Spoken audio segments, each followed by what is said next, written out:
The sky above London was a patchwork of grey and gold, the fading light of day casting long shadows through the war-torn streets. It was the summer of 1940, and the hum of tension permeated the air as the city braced itself for what was to come. The Blitz was on the horizon, and though the population carried on with grim determination, an unspoken dread lingered in every corner. Among those preparing to leave the city, for safety, was Mona Miller, a young mother with 2 children and a heart weighed down by unease. Mona stood at the edge of the platform, clutching her children's hands tightly as the evacuation train pulled into the station. The shrill whistle of the locomotive echoed through the chaos of crying children and hurried goodbyes. Like thousands of others, Mona had made the agonizing decision to leave behind the familiarity of London for the relative safety of the countryside. The official advisories were clear. Staying in the city during the anticipated air raids was too great a risk. Yet as she boarded the train bound for Devon, a cold knot of doubt settled in her stomach. Somewhere deep within her, an unshakable feeling whispered that danger was closer than anyone realized. It wasn't just the fear of war or the uncertainty of leaving home. It was as though the very air around her carried a warning, one she couldn't quite put into words. As the train's whistle pierced the thick London fog, Mona felt an icy shiver run down her spine. Something was coming, something she couldn't escape.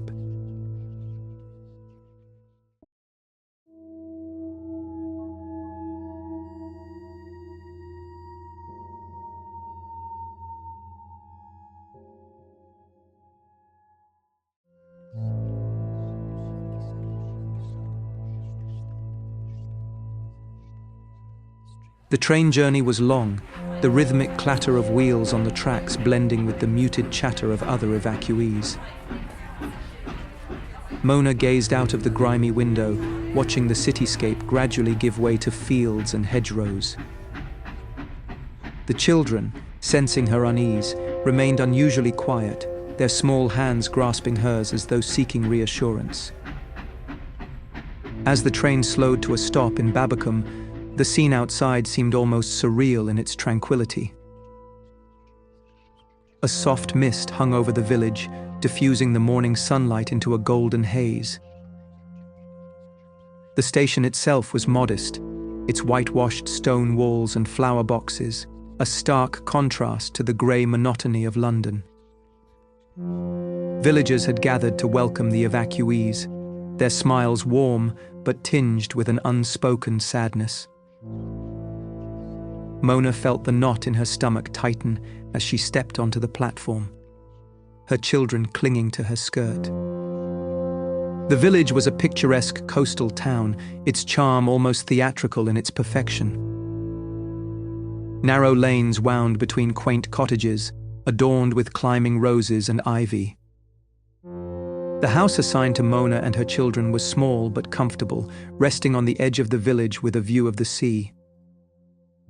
Its white walls were weathered but clean, and the garden was bursting with late summer blooms. For the first few weeks, Mona tried to settle into the rhythm of life in Babbacombe. The children attended the local school, their laughter mingling with the cries of gulls that wheeled overhead. The villagers were kind, often stopping to offer her a smile or a basket of fresh produce. Yet beneath the surface of this idyllic existence, Mona's unease grew. Nights were the worst. She would wake in a cold sweat, her heart racing as the echoes of her dreams faded into the shadows.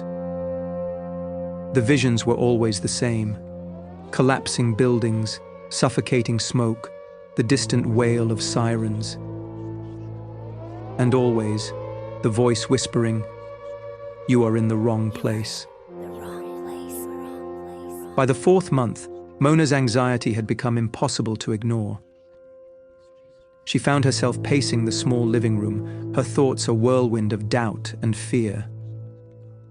Her friend noticed her growing restlessness and tried to reassure her. "It's just the nerves, my dear. We're all feeling it. But you and the children are safe here. That's what matters." But Mona knew better. The sense of foreboding had taken root deep within her, a certainty that Babbacombe was not the haven it seemed. Against the advice of friends and neighbours, she began to make arrangements to return to London. "It's madness," one woman exclaimed, her brow furrowed in concern. "The city isn't safe, not with the raids." But Mona stood firm, her resolve unshaken by the skepticism of others. Something was calling her home, though she couldn't explain why. After weeks of turmoil, she made the fateful decision to return to London, following an instinct she couldn't ignore.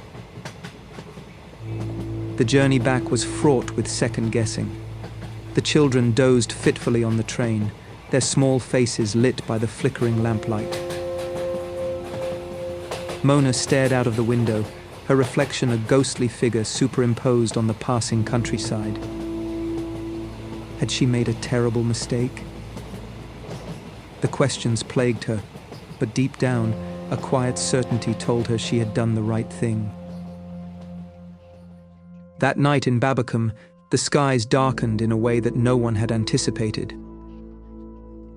It began with a low, distant rumble, like a thunderstorm brewing far out to sea. Villagers paused their evening routines, looking up to find the sky gently filling with ominous shapes. The unmistakable drone of engines grew louder, cutting through the coastal tranquility. Suddenly, the first explosions erupted, lighting up the horizon with flashes of orange and red. The once peaceful village was thrown into chaos as houses shuddered under the force of the blasts. Windows shattered, spraying glass like glittering rain across cobblestone streets. The scent of salt air mingled with the acrid tang of smoke and dust as fires began to spread. People scrambled for shelter, their voices rising in frantic cries that were soon drowned out by the roar of falling debris. From the cliffs, witnesses described the haunting sight of flames licking at the edges of the village, casting flickering shadows against the sheer rock faces. The sound of collapsing structures echoed through the night, each crash a bleak reminder of the destruction unfolding below. And then, as quickly as it began, the raid was over. Silence fell, broken only by the crackle of fire and the distant murmur of the waves. The village was left unrecognizable, its idyllic charm replaced by smoldering ruins and a sky stained with smoke. Those who survived recounted the devastation with trembling voices. It was a night that would linger in the memories of those who lived through it. A night Mona Miller narrowly escaped, guided by a premonition that no one could explain. Only days after their return, the news reached Mona that Babbacombe had been struck. Among the casualties were several of her neighbours, the very people who had urged her to stay. The house they had lived in was reduced to rubble, its cheerful facade replaced by charred remains. Mona's knees buckled as she read the headlines, the full weight of her decision crashing down upon her. It wasn't relief she felt, but a sobering awareness of how close she and her children had come to sharing the same fate. The story of Mona Miller's premonition spread through the neighborhood, whispered from door to door like a tale of divine intervention. Some hailed her as a woman blessed with a rare intuition, while others dismissed it as mere coincidence. Mona herself spoke little of the matter, her focus now fixed on the survival of her family, in the midst of the ongoing war. Yet, in quiet moments, as the air raid sirens wailed and the city trembled under the weight of falling bombs, she couldn't help but wonder at the strange, invisible thread that had pulled her back to London just in time. Life in London was far from easy. and though the city bore the scars of war, it pulsed with a determination that mirrored her own. Mona would often catch herself gazing out of the small window of their flat, the skyline marked by jagged silhouettes of bombed-out buildings. In those moments, she felt a mix of sorrow and appreciation, a reminder of how fleeting and precious life could be. As the war dragged on, the memory of her time in Babbacombe remained vivid. She would think of the narrow lanes and the scent of the sea and the laughter of her children as they played on the cliffs. But most of all, she thought of the eerie voice that had whispered in the dark, guiding her away from danger. Whether it was fate, intuition, or something beyond her understanding, Mona knew it had saved her life and the lives of her children. And for that, she was forever grateful. Mona's experience is not an isolated incident. Throughout history, there have been numerous accounts of individuals who have reported premonitions that seemingly foretold future events. These stories, like Mona's, often involve vivid dreams or an unshakable sense of impending danger that ultimately proves accurate. In the spring of 1915, Edward B. Bowen, a prosperous shoe dealer from Boston, stood by his office window, gazing out at the bustling city streets. Despite the warm sunlight, an unshakable unease had settled over him. He had booked passage for himself and his wife on the RMS Lusitania, scheduled to sail from New York to Liverpool. The trip was meant to be a blend of business and leisure, a chance to expand his ventures and enjoy time abroad. As the departure date approached, Bowen's apprehension grew. He confided in his wife, expressing a deep-seated fear that something terrible would happen to the Lusitania. "A feeling grew upon me," he later recounted, "an ominous feeling about the voyage that filled me with absolute dread." Unable to shake this sense of impending doom, Bowen made the difficult decision to cancel their trip on the morning of the scheduled departure. He informed the Cunard Line of their withdrawal, citing personal reasons. Friends and colleagues were puzzled by his sudden change of plans, but Bowen remained resolute, trusting his intuition. On May 7, 1915, news broke that the Lusitania had been torpedoed by a German U-boat off the coast of Ireland. It sank in just 18 minutes and resulted in the loss of nearly 1,200 lives. Bowen's premonition had eerily come true, sparing him and his wife from the maritime tragedy. Reflecting on the incident, he remained convinced that his inexplicable sense of foreboding had saved their lives. His story stands as a compelling example of a premonition that defies conventional explanation, echoing the same mysterious intuition that guided Mona Miller. Another lesser-known case is that of Mary Hudgens Evans and the Gainesville tornado premonition. While some individuals have acted upon their premonitions to avoid disaster, others, like Mary Hudgens Evans, were tragically unable to escape their fate. In the quiet town of Gainesville, Georgia, the night of April 5, 1936, was cloaked in an unsettling stillness. Mary Hudgens Evans, a devoted wife and mother, lay restless in her bed. As sleep finally claimed her, a vivid dream unfolded. Her late mother appeared before her, eyes filled with a sorrowful urgency, whilst whispering, "I'm coming for you." Startled awake, Mary's heart raced as the remnants of the dream clung to her consciousness. Turning to her husband, she recounted the haunting vision, her voice trembling. "I saw Mother," she murmured. "She said she's coming for me." A heavy silence then settled between them. The next day, despite her lingering unease, Mary attended work as usual at Wright's ice cream parlor. The hours passed in routine, but a sense of impending doom loomed over her. Convinced that she was to be taken that day, she had earlier told her husband that he would now be responsible for raising their only child. At around 7:45 a.m., Mary phoned her husband to tell him goodbye for the last time. Shortly after 8 a.m., the atmosphere shifted abruptly. The sky darkened, and a distant roar grew rapidly, escalating into a deafening cacophony. A powerful tornado descended upon Gainesville with ferocious intensity. Buildings crumbled, debris filled the air, and the town was engulfed in chaos. In the midst of the devastation, Wright's ice cream parlor was reduced to rubble. Mary perished, her life claimed by the very disaster her dream had ominously foretold. The tornado left over 200 dead in its wake, but it was Mary's haunting premonition that lingered. A chilling testament to the mysteries that sometimes bridge the realms of the living and the departed. While these cases share similarities with Mona's experience, they also highlight the unpredictable nature of these eerie visions. The story of Mona Miller's premonition has fascinated and puzzled many, leading to a variety of theories about how she could have foreseen the danger in Babbacombe. One of the most common explanations is that Mona's decision was rooted in subconscious perception.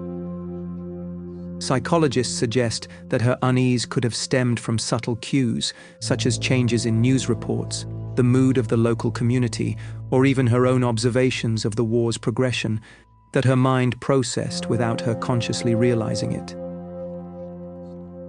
In this view, her premonition was less a supernatural event and more an instinctive response to real-world stimuli. However, this explanation struggles to account for her decision to leave Babbacombe just before the bombing. If Mona had simply been responding to the general anxiety of wartime, why did she feel so strongly that Babbacombe, a town considered relatively safe, was no longer secure? And why did her sense of urgency manifest so strongly at that particular moment? These questions challenge the idea that subconscious perception alone could have guided her.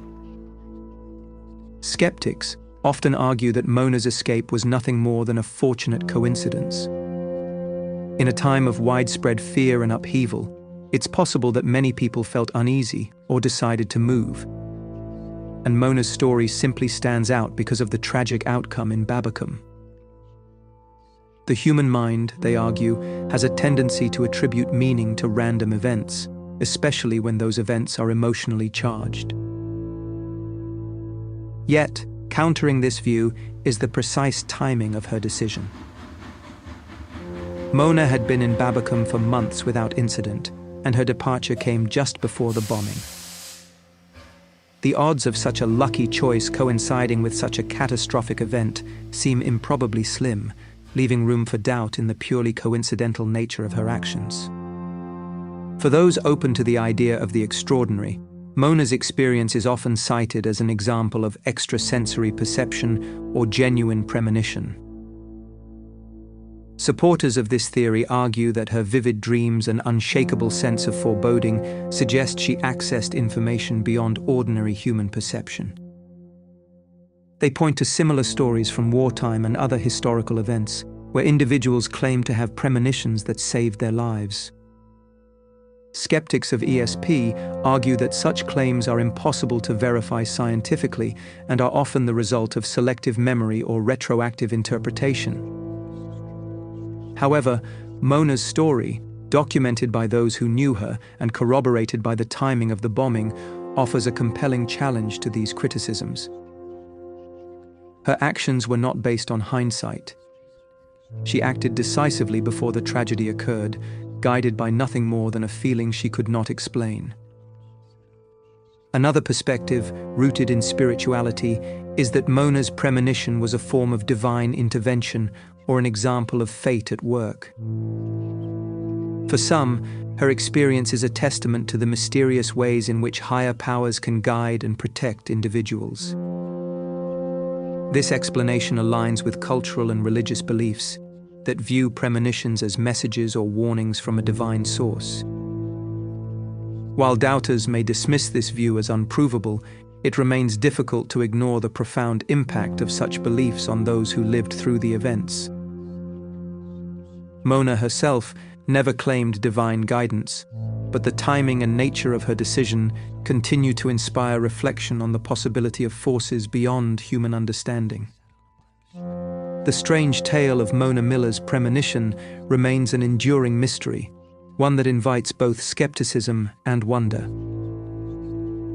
Whether her actions were the result of intuition, coincidence, or something far more extraordinary, they serve as a reminder of the complex interplay between human perception, belief, and the unknown. In the context of wartime Britain, her experience also highlights the deeply personal ways in which individuals navigated the uncertainty of their time. As we reflect on her story, it's worth approaching it with both curiosity and caution. The cultural backdrop of the Blitz, with its heightened emotions and collective trauma, provides fertile ground for stories of the extraordinary. Yet, Mona's tale stands out not just for its intrigue, but for the undeniable fact that her decision saved her life and the lives of her children. In the end, the premonition of Mona Miller remains a testament to the enduring power of human instinct and the mysteries that continue to shape our understanding of the world.